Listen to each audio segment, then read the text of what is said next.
20 साल के एक नौजवान को ले लो और उनसे पूछो कि भाई तुमने इस 20 साल की जिंदगी में दुनिया के अंदर क्या कुछ किया है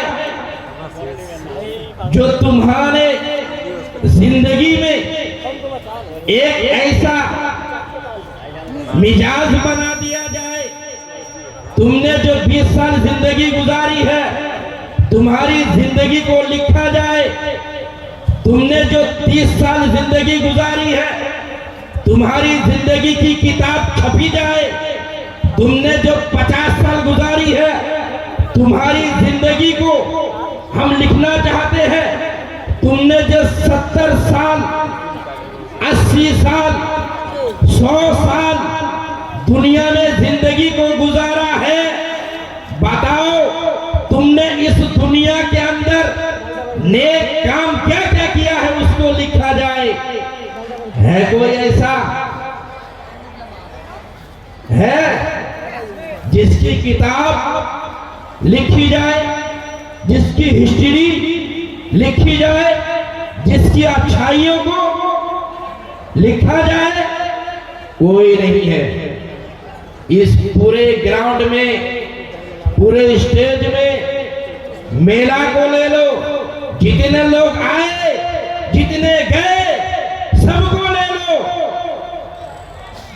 कोई ये कहने को तैयार नहीं होगा कि भाई मैं जो दुनिया में आया तो मैंने अपनी पूरी जिंदगी में ऐसा ऐसा नेक काम किया जिसको लिखा जाएगा। है कोई जिसका चर्चा किया जाएगा, जिसके अमाल को, नेक काम को लोगों के सामने बयान किया जाएगा? है कोई ऐसा? कोई नहीं है। मगर 76 साल पहले एक फकीर, एक दुर्वेश, जिसने अपना 10 साल जिंदगी, 20 साल जिंदगी, 30 साल जिंदगी, 40-50 साल जिंदगी, 60-70 साल जिंदगी खुदा के सपुर्द कर दिया और खुदा का नाम कर दिया। अपनी पूरी जिंदगी को खुदा के सपुर्द करने के बाद उन्होंने लिख दिया है कि आगे चल के देखना, जब मैं मर जाऊंगा, दुनिया से चला जाऊंगा, मिट्टी में मिल जाऊंगा, तो मेरे मरने के बाद मेरा नाम जिंदा रहेगा, मेरा उर्स मनाया जाएगा, मेरी अच्छाइयों को बयान किया जाएगा। तो यही तो हो रहा है ना, यही हो रहा है कि जिसने अपनी पूरी जिंदगी को खुदा के नाम कर दिया हो, वो मरता नहीं है, वो जिंदा रहता है। आज हमारे बाप, दादा, परदादा, चाचा, बड़ा चाचा, उससे बड़ा चाचा, लक्कर दादा, छक्कर दादा, जो भी हो, किसी को याद है कि उसका कब्र कहाँ है? किसी को याद है तो उसका कब्र कहाँ है? उसका नाम क्या था? वो क्या करता था? किसी को याद नहीं।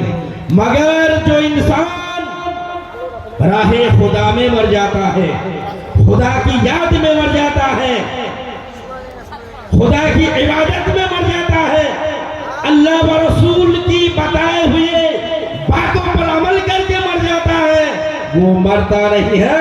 मरने के बाद उनके कारनामों को जिंदा कर दिया जाता है।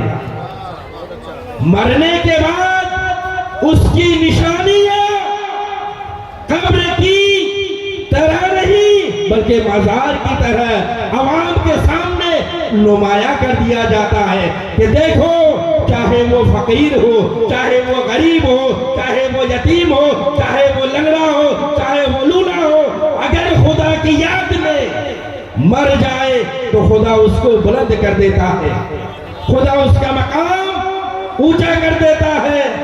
आज हम जिस हाल में है बहुत अच्छा है कि नहीं? हर इंसान यही सोचता है कि जब तक जिस्म के अंदर जान है और जान में खून की गर्मी का एहसास है, हर काम करने की ताकत है, दिमाग अलग से काम कर रहा है, आंखें अलग से काम करती है, जबान अलग से काम करती है, हाथ अलग से काम करता है, पैर अलग से काम करता है, यहां तक के पूरा जिस्म, पूरी बॉडी इंसान की हर काम में लगा हुआ है। पर आप सोचो कि अल्लाह ने आपको दिमाग दिया है, आंखें दी है, जबान दी है, ताकत दिया है, बोलने के लिए कुव्वतें दी है। कौन ऐसा है जो अपनी दिमाग को खुदा के काम में इस्तेमाल करता हो, अपनी आंखों को कुरान पढ़ने के लिए इस्तेमाल करता हो, अपनी जबान को कुरान पढ़ने के लिए इस्तेमाल करता हो, अपने कानों को अच्छा काम करने के लिए, अच्छी बात सुनने के लिए इस्तेमाल करता हो। आज बारहा देखा जाता है, आपका बच्चा अगर मिलाद में जाए, फातिहा सुनने जाए, तो छोटा बच्चा पहले घर में मुंह हाथ धोता है, कपड़ा पहनता है, माँ से कहता है बच्चा कि अम्मी जान, माँ टोपी किधर है, मिलाद फातिहा सुनने जाएंगे तो टोपी लगाते हैं, है कि नहीं? मगर हाल ये है कि भाई मजार में आए हैं, जलसा में आए हैं, उर्स में आए हैं, टोपी लगा के आते हैं कोई घर से कि भाई जलसा सुनने के लिए जाएंगे तो टोपी लगा के जाएंगे, वजू करके जाएंगे, जहां प्रोग्राम होगा आगे बैठेंगे। होता है ऐसा? नहीं होता है। क्यों? कि हमारी जो नियत है वो घर से ही बिगड़ जाती है। अभी कुछ देर पहले आपने सुना कि यहाँ 3 तरह के लोग आते हैं जलसे में।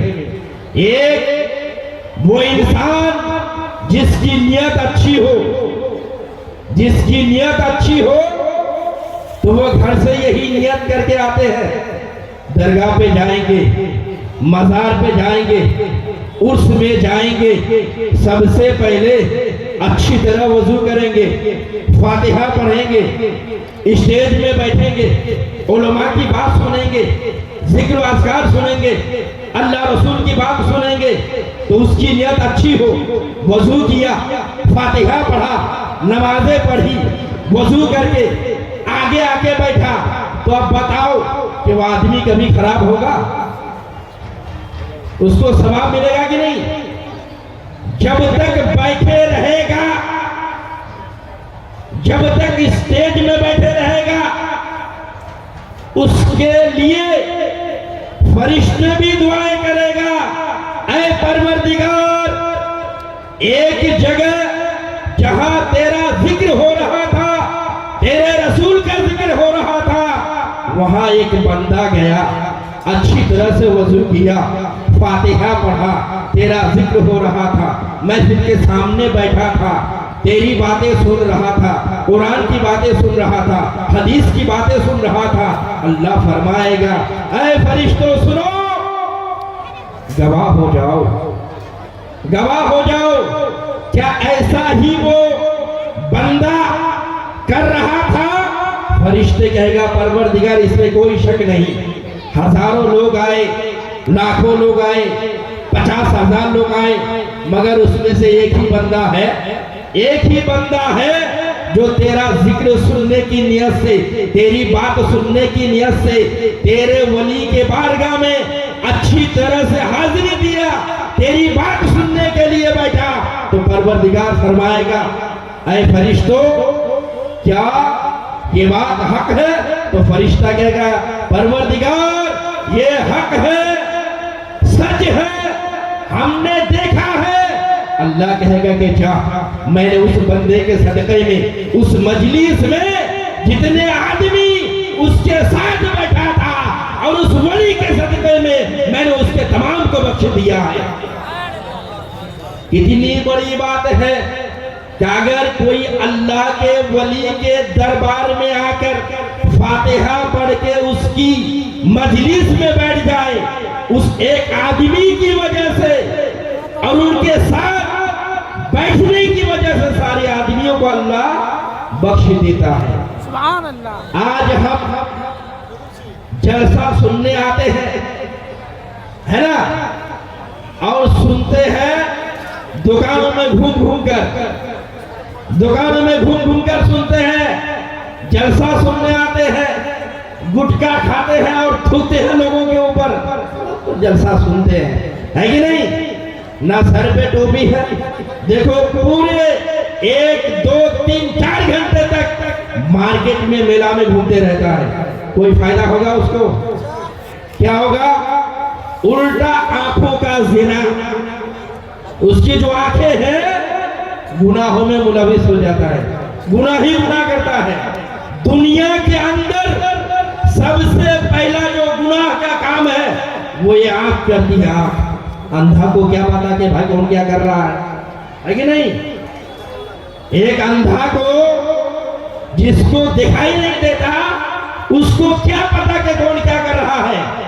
जो मार्केट में घूम रहा है, मेला में घूम रहा है, दुकानों में घूम रहा है, इधर उधर भटक रहा है, जिधर सिधर नजर कर रहा है, तो उनकी आंख गुनाह का काम सबसे पहले करती है।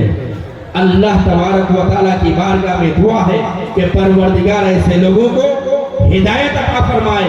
और जो हम सब यहाँ बैठे हैं, अल्लाह ताला हमारी गुनाह खताओं की माफ़ अता फरमाए। व आखिर दावाना अल्हम्दुलिल्लाहि रब्बिल आलमीन। अस्सलामु अलैकुम व रहमतुल्लाहि व बरकातहू। माशाअल्लाह, सुभान अल्लाह, बहुत ही अच्छी और इस्लाही गुफ्तगू थी, समझने वाली बातें थी, इस पर अमल करें। अब आइए हमारे इलाके नहीं बल्कि चोपड़ा थाना से आगे बढ़कर भी आपके पूर्णिया से लेकर दार्जिलिंग तक, बिहार से लेकर बंगाल तक जो हम लोग बचपन के आलम में सुनते थे, ये कहने की बात नहीं है, एक ही आवाज़ चलती थी, वो हमारे बड़े भाई हज़रत अल्लामा हज़रत अल्लामा व मौलाना फरीद आलम साहब अशरफी तशरीफ़ फरमा है। मैं अदब और तहज़ीब के दायरे में उनसे गुजारिश करूँगा कि आप